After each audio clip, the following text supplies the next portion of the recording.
La revista El Doctor en Casa presenta su programa El Doctor en Casa TV.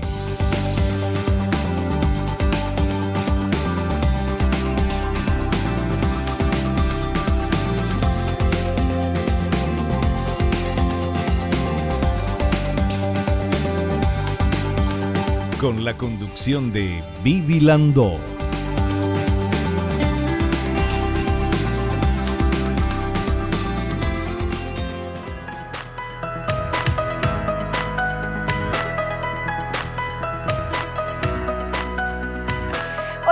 Hola, ¿cómo están todos? Muy bienvenidos. Esto es El Doctor en Casa. Hoy vamos a hablar de la red integral de atención a la diabetes que tiene el IPS. Con la doctora Elizabeth Balinotti. Ella es jefa de servicios de endocrinología y directora de la red integral de atención a la diabetes del IPS. Y vemos la placa, por favor, para enterarnos un poquito más sobre este tema. Más de 347 millones de personas en el mundo padecen de diabetes, según los datos de la OMS, que prevé que el número se duplicará en los próximos 25 años.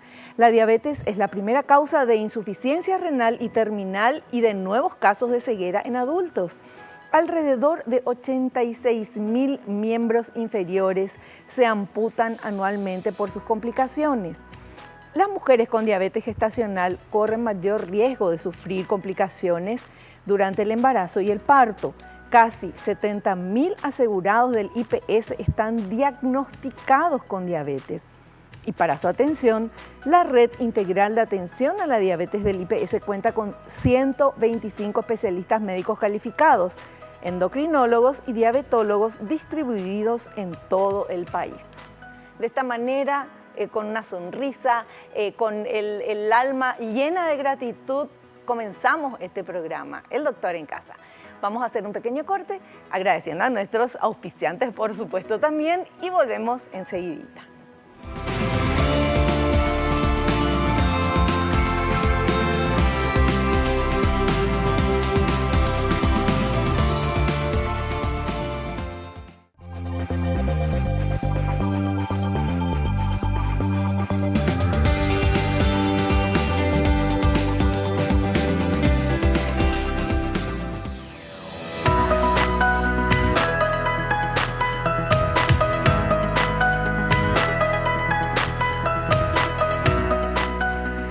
Estamos con nuestra invitada, la doctora Elizabeth Balinotti. Ella es jefa de servicio de endocrinología y directora de la red integral de atención a la diabetes del IPS. ¿Qué tal, doctora? Bienvenida al programa, qué gusto tenerte. Gracias, Vivi, gracias por la invitación, un gusto estar contigo otra vez. Bueno, contanos un poquito, ¿qué es la red integral de atención a la diabetes de IPS? Bueno, la red integral de atención a la diabetes es, como su nombre lo dice, una red de profesionales entrenados en diabetología, tanto diabetólogos, endocrinólogos, especialistas en medicina interna o especialistas en medicina familiar, que están entrenados para el tratamiento de los pacientes con diabetes.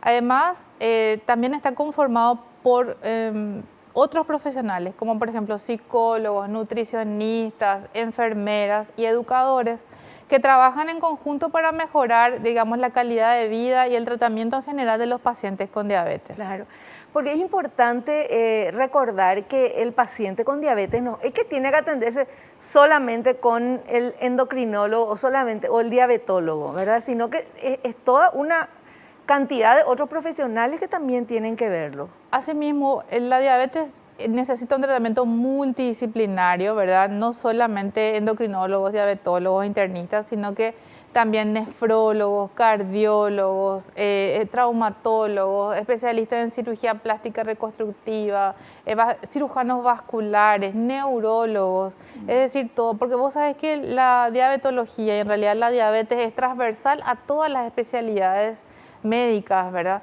Y por eso es importante que sea un tratamiento multidisciplinario y que los profesionales también estén encajados en un mismo protocolo de tratamiento.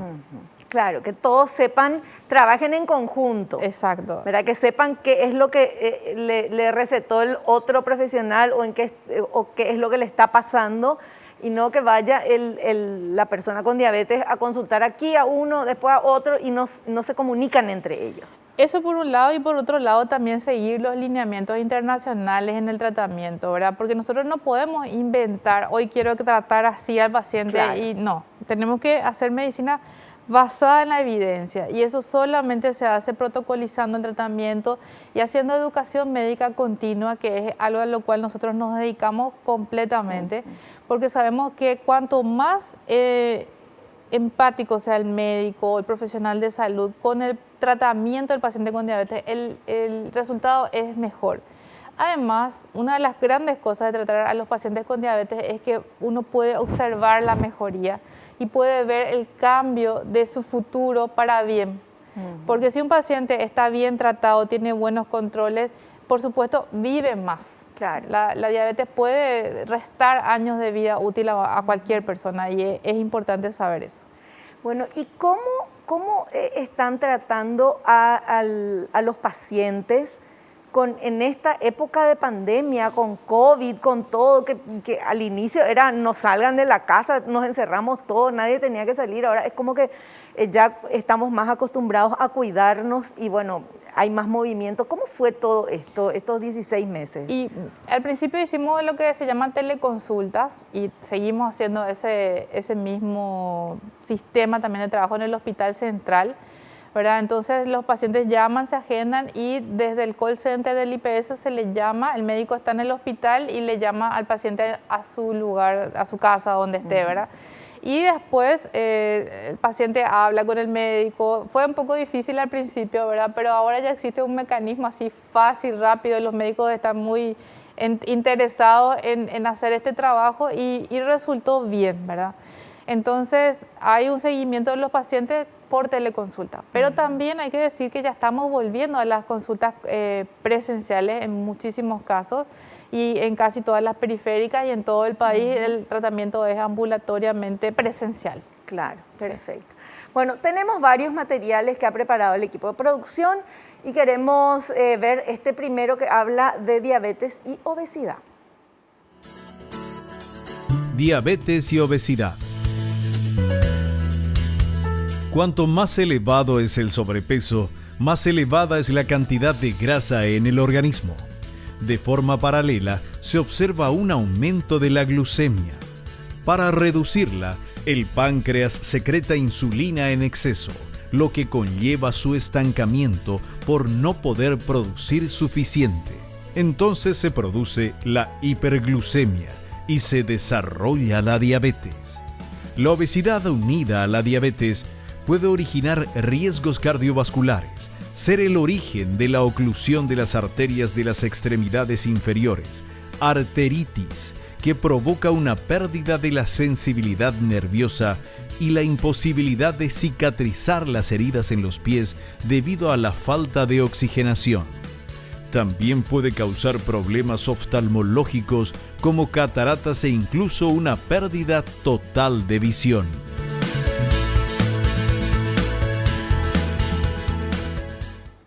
Sí, sí, o sea, hablemos de dos temas distintos ahí, la obesidad y la diabetes, ¿verdad? La obesidad es una pandemia realmente grave.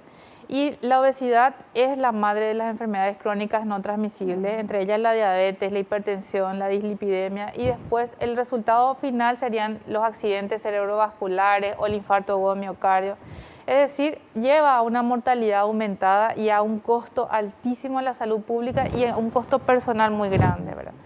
La obesidad es una enfermedad crónica y es una enfermedad progresiva. Necesita tratamiento multidisciplinario. No hay dietas mágicas, no existe un tratamiento que sea 100% efectivo, y el que fue obeso tiende a ser obeso siempre. Entonces hay que ser muy puntual en que la obesidad es una enfermedad y el paciente tiene que decir, bueno, yo tengo obesidad. Imagínate que es uno de los factores para la vacunación en los pacientes que son menores de 50 años, por ejemplo, ¿verdad? La obesidad grado 2 o grado 3, que es obesidad grave y empeora el pronóstico. Claro. Porque es un estado inflamatorio. Por otro lado, hablaron del ojo, ¿verdad? Y quiero decir nomás que en el ojo, el daño que produce la diabetes actúa fundamentalmente sobre la retina y produce un daño que puede llevar a la ceguera total, ¿verdad? Entonces, hay que hacer un control ocular sí o sí anualmente después de los 5 años del diagnóstico en los pacientes tipo 1 y desde el diagnóstico en los pacientes con diabetes tipo 2. Y sobre los nervios, la báscula, o sea, la diabetes afecta toda la economía del cuerpo y nos pone en riesgo de tener hasta amputaciones, porque es la causa más frecuente de amputaciones no traumáticas en el mundo entero. Y no hablamos de los riñones, pero es la causa más frecuente de diálisis, o sea, de necesidad de diálisis en todo el mundo también, y en Paraguay no es distinto. Aparte que tenemos mucha hipertensión arterial, la obesidad, la diabetes y la hipertensión forman una bomba de tiempo que realmente nos pone en peligro de vida.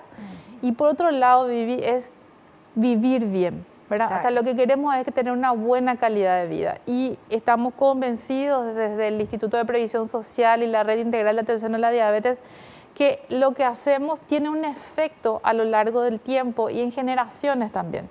Porque si nosotros tratamos bien a un paciente, a una mamá, por ejemplo, que está con diabetes gestacional, evitamos que ese bebé que está en su vientre sufra una programación para ser obeso, diabético, hipertenso a lo largo del tiempo. ¿Entendés? Y que si educamos a una familia, a un padre o madre que tiene diabetes, evitamos que sus hijos tengan. Porque hay que recordar que nosotros no solo heredamos la genética, también heredamos la cultura, o sea, las costumbres. Entonces, si en mi casa se desayuna empanada con vellú y de Coca-Cola, o sea, por decir una marca, sí, o gaseosa con azúcar, entonces, por supuesto que nuestro riesgo de tener diabetes es mucho mayor que si desayunáramos una fruta, un café y un pedacito de pan con queso. ¿Entendés? Entonces, esas cosas hacen la diferencia y van sumando bienestar a la familia. Y esa familia, después otra familia y finalmente la sociedad. Pero si no hacemos algo ahora, en este momento, esto va a ir empeorando a través del tiempo. Bueno, lo que dijiste, bueno, todo lo que dijiste es súper interesante, pero que la obesidad, primero, que es una enfermedad, y segundo, que es la madre de un montón de otras enfermedades crónicas. Así mismo. Porque es lo que acarrea la grasa en el cuerpo, es lo que hace que no funcione bien y que ahí comiencen todas las otras enfermedades. Y lo que nos dije también es que la obesidad predispone a 13 tipos distintos de cáncer. Entonces, imagínate, cáncer de mama, cáncer de endometrio, cáncer de próstata, cáncer de colon, cáncer, en fin, todo tipo de cáncer están asociados a la obesidad. Entonces, tenemos que hacer una campaña real de concienciación sobre los niños que tienen que tener una alimentación saludable y evitar la obesidad infantil, sobre la actividad física y también hacer nuestras ciudades más saludables en el sentido de que, por ejemplo, una ciudad sea caminable, que sea seguro caminar, ¿verdad? Que sea seguro movilizarse. Acá no. Asunción imposible. Asunción no, pero por eso te digo, para mí tiene que ser también como una política, ¿verdad? De la ciudad o de las ciudades que sean, que puedan, la gente pueda hacer ejercicio sin tener que ir a pagar un gimnasio porque no todo el mundo lo puede hacer, eso es importante decirlo. Sí. ¿Qué otras ciudades hay así que, por ejemplo, yo conozco Encarnación, una ciudad maravillosa, hermosa y que querés caminar todo el día ahí, las veredas son lindas. Bueno, acá tenemos los parques, la costanera, hasta ahí, porque caminar en la calle es un peligro. Es un peligro, ¿verdad? Después, no sé, Aturá es una ciudad que muy agradable de vivir y de estar ahí. Villarrica. Del Este te diré que no, tampoco. Villarrica sí. Villarrica sí. Mi pueblito Escobar también, que de ahí es mi papá, sí, es hermoso y se puede caminar y sería maravilloso vivir ahí. Sí. Hay ciudades pequeñas y ciudades grandes también que pueden ser, pero Asunción tal vez es un poco más difícil. Sí, tal cual. Bueno, vamos a ver este otro material que habla de la relación que tiene la hipertensión con la diabetes. Relación entre hipertensión y diabetes. Aproximadamente el 40% de los diabéticos tipo 1 y 2 sufren de hipertensión. Esta se relaciona en forma directa con los niveles de glucemia en la sangre. Existe una interrelación directa y estrecha entre la diabetes y la hipertensión. Podríamos decir que la presencia de diabetes provoca un aumento de la presión arterial y la presencia de hipertensión es un factor de riesgo de padecer diabetes.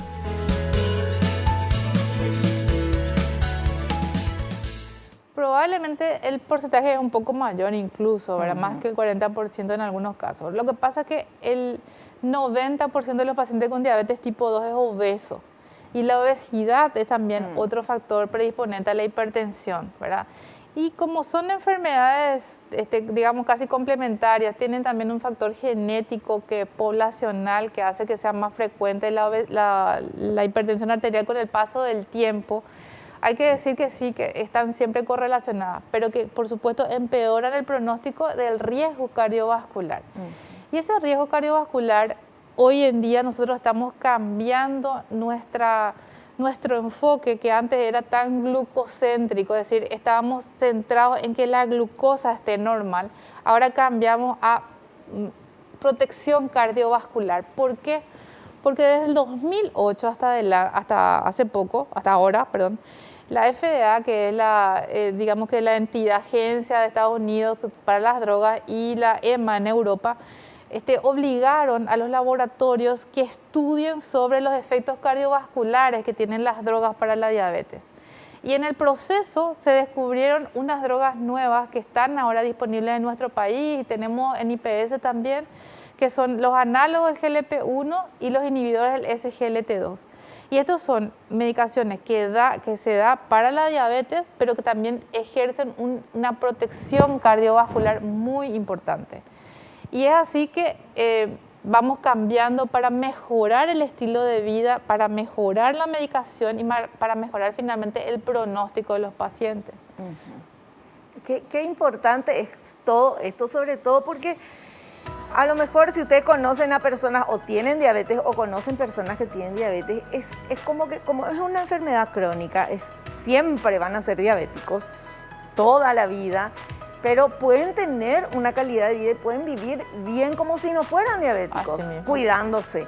Pero ¿qué pasa? Yo conozco varias personas de mi familia que es como que no quieren ni acordarse de eso, y mientras van al médico, qué sé yo, hacen todo lo que tienen que hacer y después se desbordan y les hace daño. Entonces, ahí es la parte que yo creo que, por eso que la parte psicológica también es tan importante, el apoyo, ¿verdad?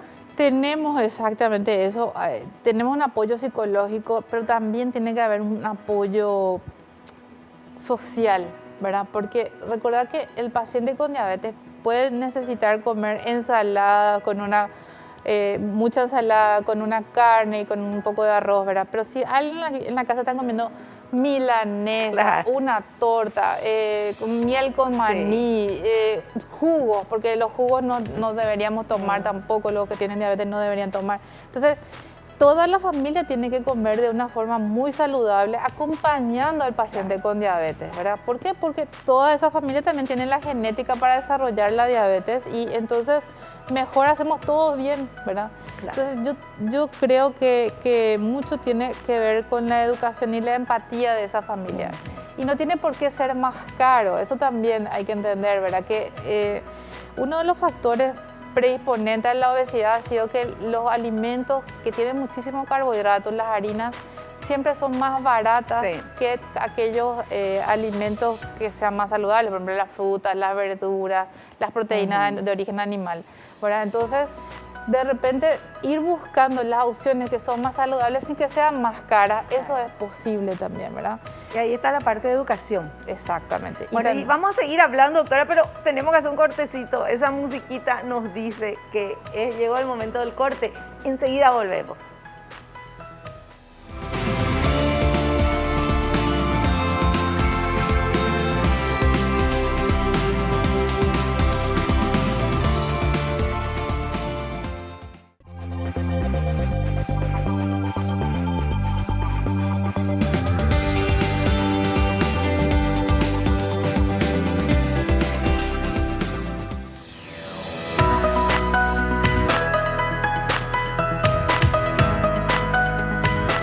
Bueno, yo le interrumpí a la doctora porque teníamos que hacer el corte, pero estaba hablando de algo muy importante que es el tema de la educación y de la alimentación, y que no siempre es más caro comer sano, sino que se puede encontrar un menú adecuado, ¿verdad? Y un equilibrio, ¿verdad? Un equilibrio entre lo que es delicioso y lo que también es saludable. Entonces, sí.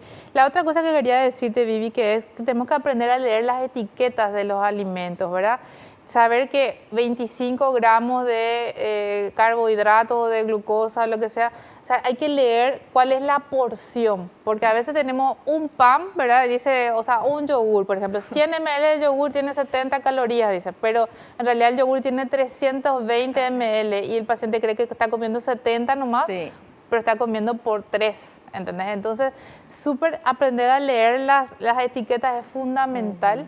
Y limitarnos un poco, ¿verdad? Porque justamente ahora el Congreso Americano de Diabetes y está la idea de hacer el ayuno intermitente, es decir, no comer todo el tiempo, comer siempre a la mañana temprano, dejar de comer cuando el sol cae, ¿verdad?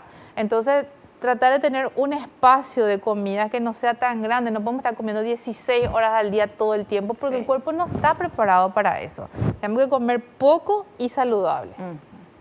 Qué interesante eso porque el ayuno intermitente es un tema que vamos a tener también acá en el programa, pero eso de comer a la mañana y hasta que se ponga el sol. Hasta que se ponga el sol. Bueno, porque nosotros somos seres astrosensibles, es decir, en el sentido que vivimos, como todos los seres vivos, de la luz y la oscuridad, ¿verdad? O sea, tenemos un sistema hormonal manejado por la luz y la oscuridad. Entonces, sabemos que nuestro sistema, digamos, de energético es más a la mañana, ¿verdad? Entonces, nosotros digerimos mejor, absorbemos mejor todo cuando es a la mañana. Sin embargo, a la noche absorbemos peor, engordamos si comemos eso, se secretan grandes cantidades de insulina e incluso en algunos estudios epidemiológicos el comer a la noche empeora también el riesgo de tener algunas enfermedades como la diabetes, la obesidad y los diferentes tipos de cáncer.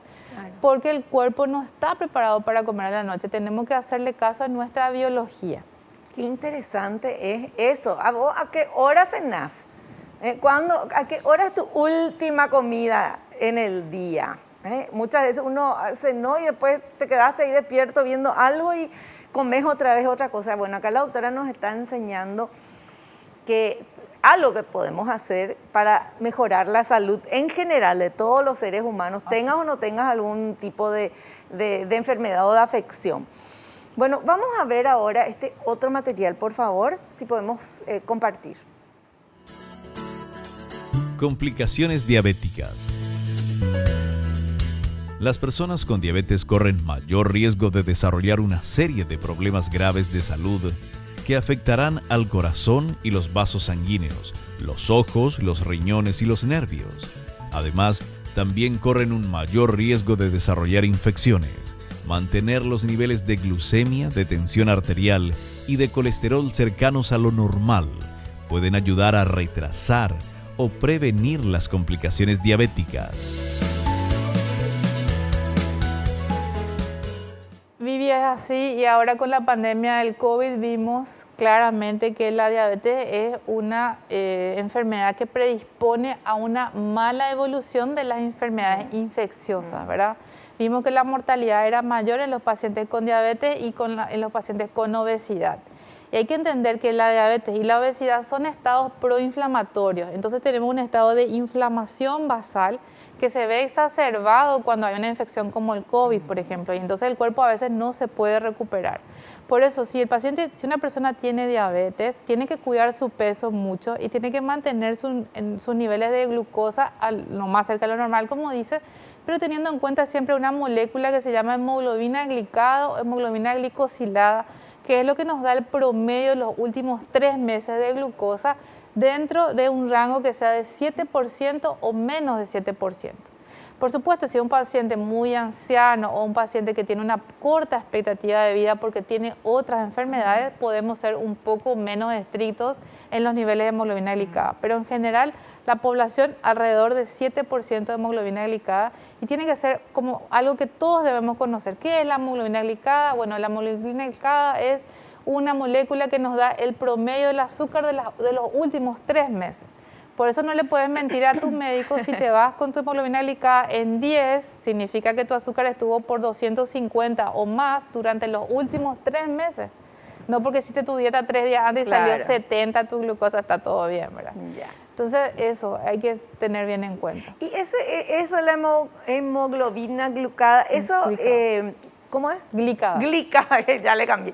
Glicada, esto es cuando uno se va a hacer, cualquier persona se va a hacer un chequeo, sale ya en el tema de la sangre. Sí, te tiene que pedir el médico mi hemoglobina glicada. En realidad sirve para hacer el diagnóstico de la diabetes también. Pero no se pide normalmente. Se pide normalmente. A las personas adultas le pedimos normalmente, ¿verdad? Hay un estado de prediabetes que yo siempre trato de que todo el mundo tenga esa idea de que la hemoglobina glicada entre 5.7 y 6,4% es prediabetes, ya no es normal. Y esa prediabetes es tratable con un cambio de estilo de vida y con algunas drogas, como la metformina, por ejemplo.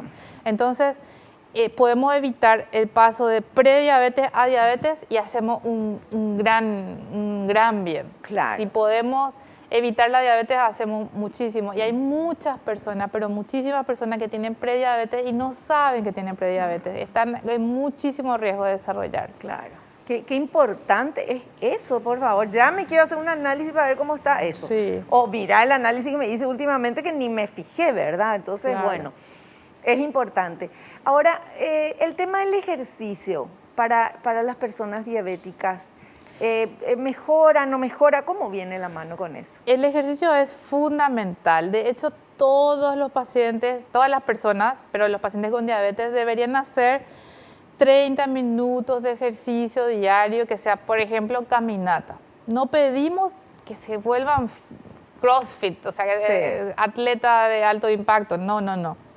Caminata, 30 minutos, a una frecuencia cardíaca que llega al 70% de su frecuencia máxima. Entonces, eso el médico le puede indicar precisamente. Entonces, ahora que tenemos todas estas cuestiones tecnológicas, podemos usar nuestro app, nuestro teléfono para saber cuánto está nuestra frecuencia cardíaca y andar caminando de tal manera que quememos calorías, pero que no nos afecte y no nos deje tan cansados, ¿verdad? Esa se puede hacer. Y lo otro es que en la casa hay que moverse, no podemos estar viendo la tele 300 horas ahí, 3 horas viendo series sin moverse, no, hay que caminar, hay que levantarse, hay que estar en movimiento porque todos esos movimientos suman para el bienestar cardiovascular y también cerebral. Claro, es interesante, los teléfonos tienen contadores de paso, también algunos relojes y todo eso. Si vos pones en tu teléfono, el teléfono que siempre está con nosotros en la mano, ¿verdad? Sí.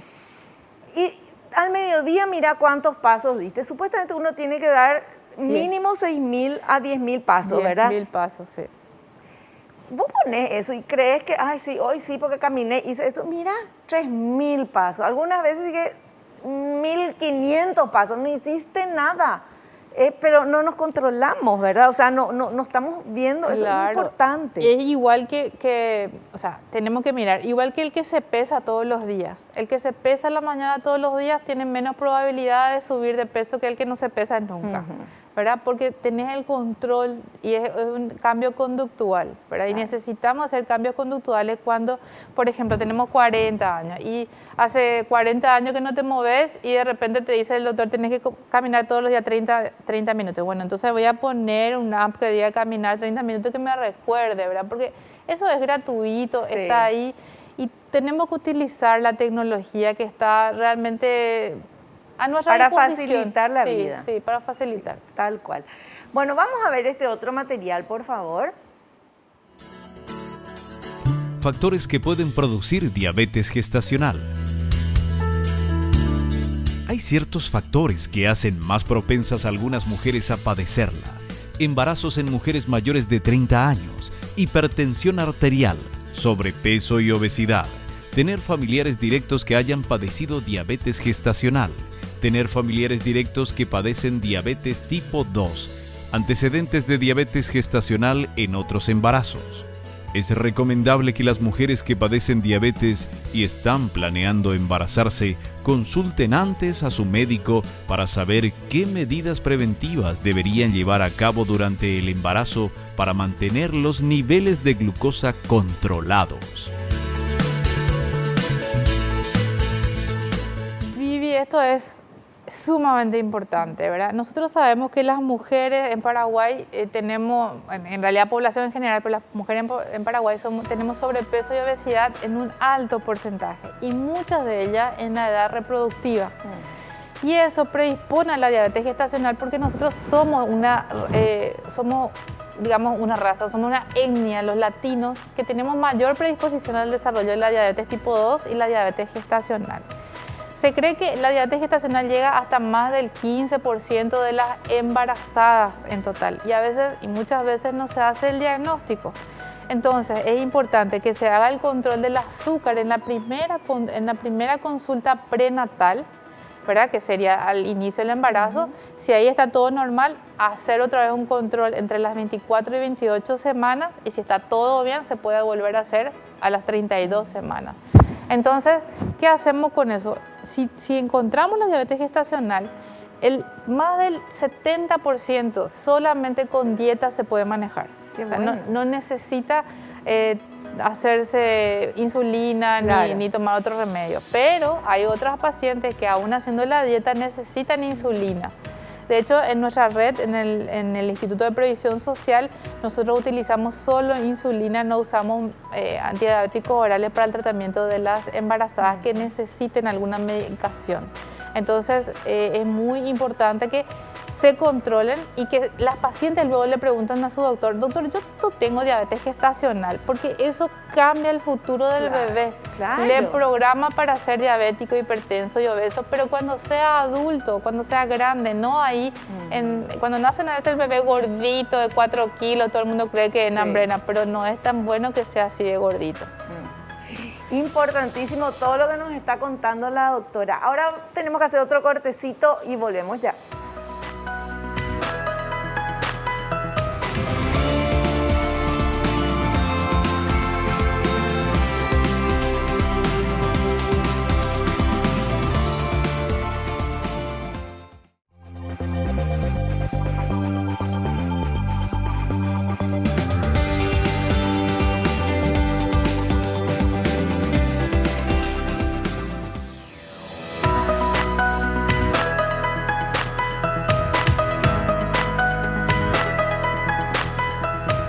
Continuamos hablando con la doctora Elizabeth Balinotti. Casi te cambié el nombre, doctora, no sé por qué me iba a salir otro nombre.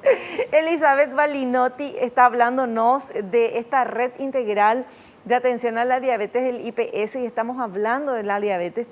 Y lo que veíamos en el bloque anterior, la diabetes gestacional, y tenemos otro material que habla de este tema. Síntomas de la diabetes gestacional. En las mujeres embarazadas que padecen este trastorno, los síntomas pueden ser inapreciables o leves o manifestarse con la aparición de las molestias típicas de la enfermedad. En los análisis rutinarios pueden detectarse niveles anormalmente elevados de azúcar en sangre y no hallarse ninguna otra evidencia de la enfermedad.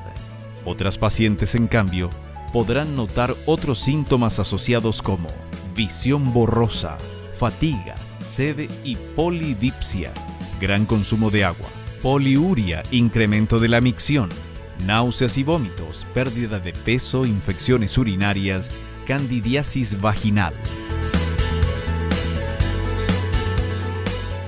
Sí, Vivi, así mismo es. Cuando dijo síntomas, yo ¿qué iba a decir? No, la verdad no tiene síntomas en la mayoría de los casos. Y ese es el problema, por eso el subdiagnóstico, ¿verdad? Claro. Pero como te digo, todos vamos trabajando con protocolos, ahora todos los médicos estamos hablando el mismo idioma, entonces se hacen los pedidos de laboratorio para hacer el diagnóstico. El problema es cuando el paciente no es tan regular en la consulta, ¿verdad? Y eso ocurre mucho también. hay que decirlo. Claro, o sea, no hay síntomas en la diabetes gestacional, pero esto puede llamar la atención, esto que decía el material, ¿verdad? Puede llamar la atención, pero no es un síntoma así que bárbaro, es un síntoma de diabetes. También te quiero decir que hay pacientes que ya tenían diabetes y se embarazan y durante el embarazo se diagnostica por primera vez la diabetes, ¿verdad? Y en ese caso no es gestacional. No es gestacional, es diabetes o overdiabetes, nosotros decimos diabetes preexistente, pero que necesita tratamiento con insulina probablemente ya desde el comienzo del embarazo, ¿verdad? Después del embarazo, eso probablemente tenemos que cambiar otra vez a un antidiabético oral. Y la insulina no le hace daño al bebé en la panza? No le hace daño al bebé en la panza. Es la droga más buena, digamos, para el embarazo. Por otro lado, te quería decir que nosotros tenemos la insulina para eso en el Instituto de Previsión Social y en el Ministerio de Salud Pública también hay, y ahí hay una insulina que se llama también Detemir, que se puede usar en las embarazadas y que es un análogo así un poco más sofisticado. Entonces tenemos las herramientas, Vivi, y eso yo también quiero hacer siempre el hincapié. Tenemos una de las mejores leyes de diabetes de Latinoamérica. ¿En serio, doctora? Sí, Qué ciertamente. bueno. También tenemos en el Instituto de Previsión Social, pero en el Ministerio de Salud Pública también tenemos las mejores insulinas del mundo. No te estoy hablando de Latinoamérica. Tenemos disponibles las mejores insulinas del mundo y tenemos toda la gama, casi toda la gama de medicamentos que están disponibles, no sé, en Estados Unidos o en Europa, ciertamente. Entonces, lo que necesitamos es la disciplina, porque el paraguayo a veces le cuesta sacar turno, no quiere esperar, ¿verdad?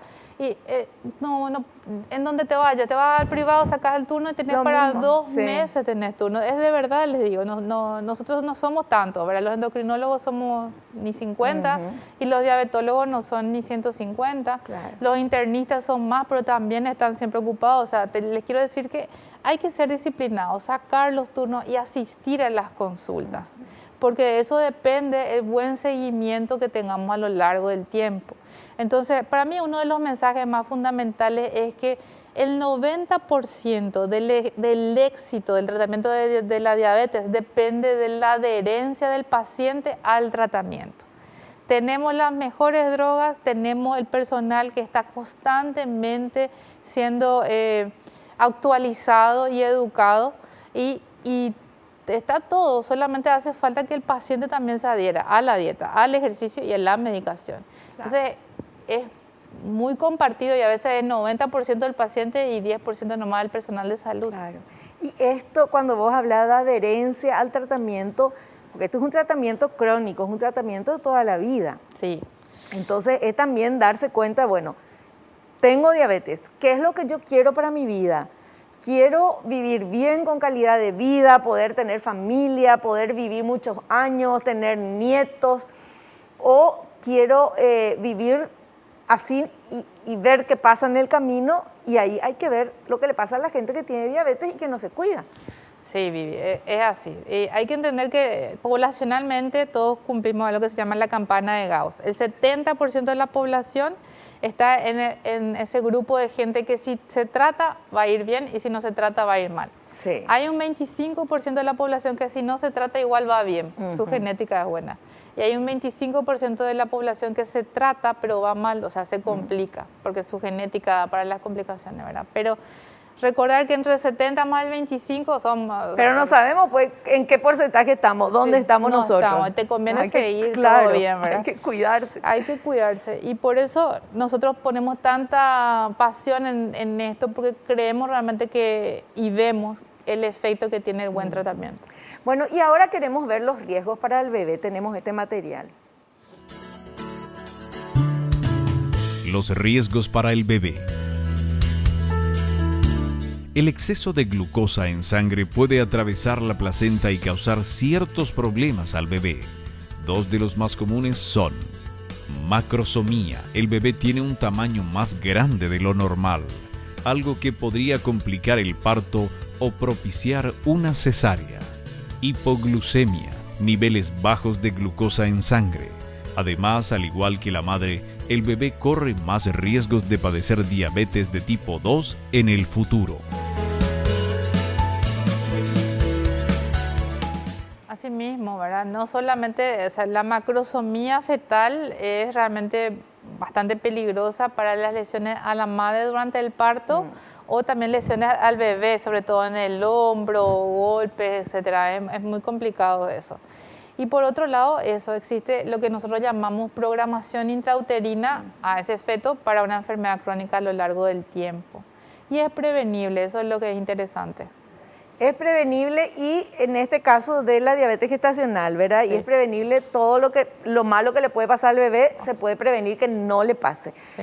Y lo importante de la diabetes también, de todo esto que estamos hablando, es que si se trata, y que tampoco es que te van a hacer electroshock porque tenés diabetes, ¿verdad? O sea, tenés que tener algún medicamento y un estilo de vida saludable, que es el estilo que todos tenemos que hacer, no solo los diabéticos. Exacto. ¿Verdad? O sea, no es algo raro, No. es el ideal y es lo que tenemos que hacer. Claro, entiendo que a veces nuestro estilo de vida, trabajar 60 horas como nosotras a la semana, a veces te pone un poco, Sí. no podés hacer tanto ejercicio, ¿verdad? Pero de verdad moverse un poco, de verdad cuidar el peso, de verdad elegir tomar bebidas sin ninguna caloría, es decir, agua, té, tereré, puedes tomar, pero no jugos ni gaseosas, sí. ¿verdad? Entonces, eso principalmente. Segundo, es elegir los alimentos saludables. Si tenemos una empanada y un huevo duro, preferir el huevo duro con un tomate que la empanada a la media mañana, Claro. por ejemplo. O sea, comer el huevo duro porque vas a preferir la empanada, pero vas a elegir el huevo duro.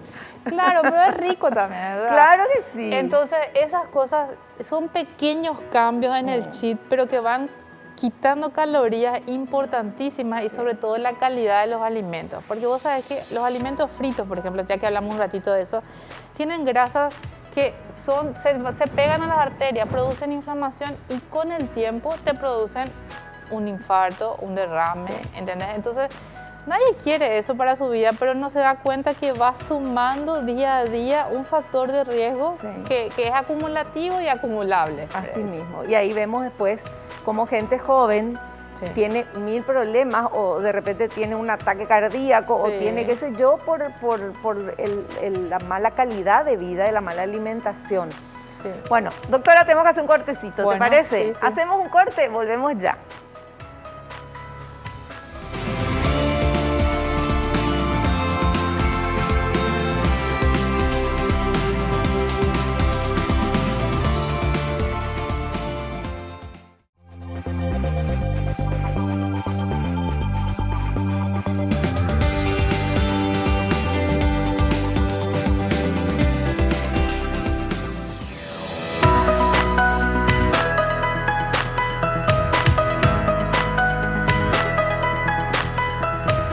Y ahora en este bloque son las preguntas que ustedes le quieren hacer a nuestra invitada, que ya estuvieron durante el programa escribiendo en nuestras redes sociales. Y vamos a ver, por favor, esta primera consulta para la doctora Elizabeth Balinotti.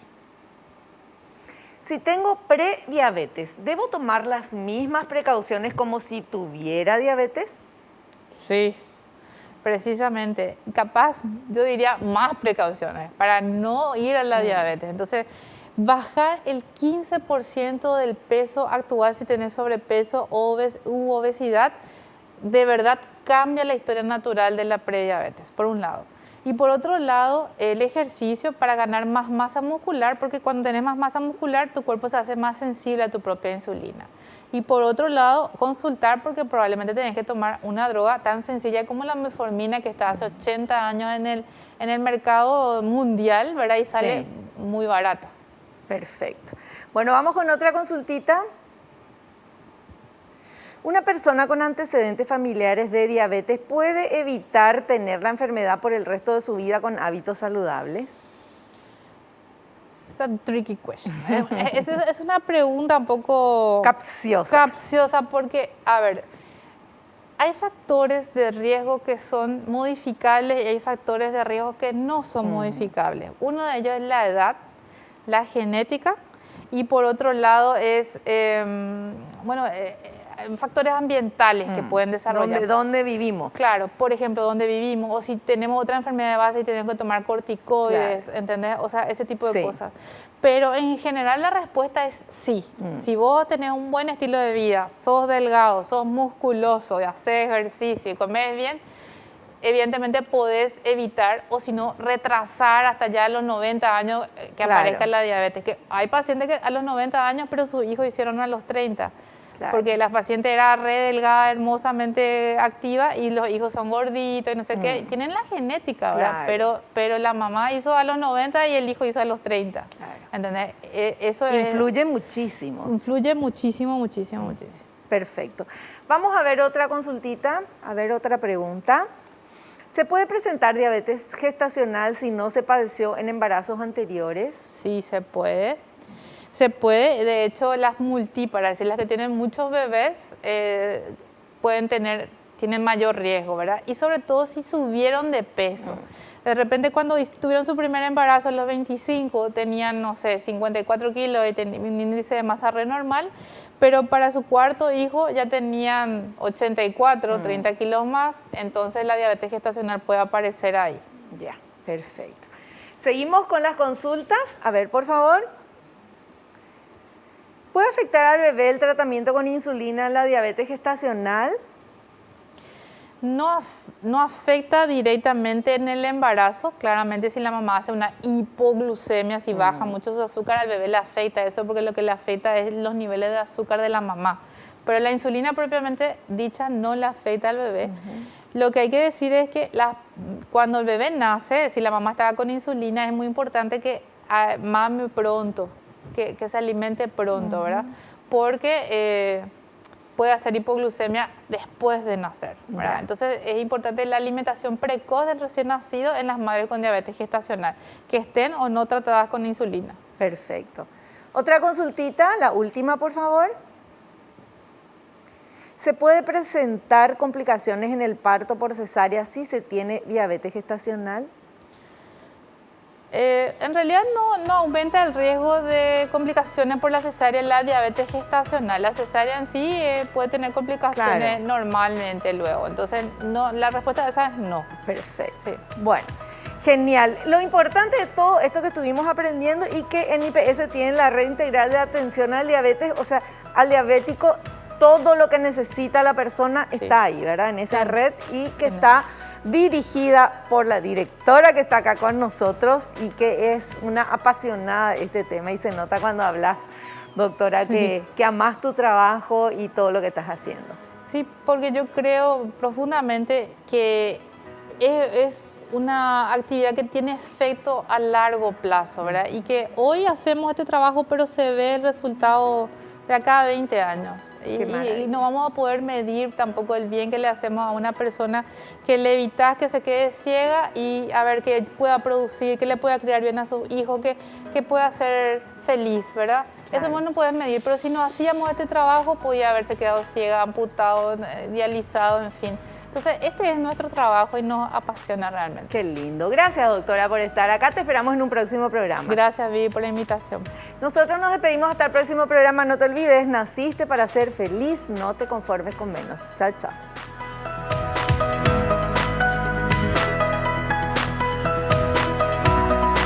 La revista El Doctor en Casa presentó a Vivi Landó en el programa El Doctor en Casa TV. Fue una realización de Alicante.